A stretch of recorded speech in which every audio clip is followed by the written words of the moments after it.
Hello mga ka-wheels, ayan, welcome ulit sa ating vlog. So meron na naman tayo ditong series ng ating engine PMS.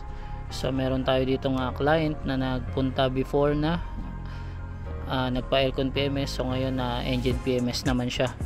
So ayan, kung makikita nyo, ayan, napakadumi pa. So lilinisan natin yung kanyang intake manifold, ang kanyang throttle body, kanyang injector, then magpapalit tayo ng kanyang spark plug. Ayan, so simulan na natin to. Let's go.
So ayun mga ka-wheels, natapos na ang ating engine PMS.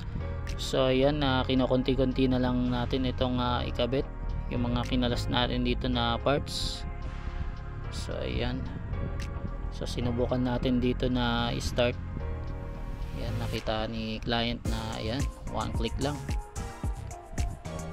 So ayan, congratulations dito sa ating walking client. Ayan, maraming salamat po sa kanyang pagtitiwala dito sa ating AutoWorks. So ayan, so hanggang dito na lang mga ka-wheels. Sige.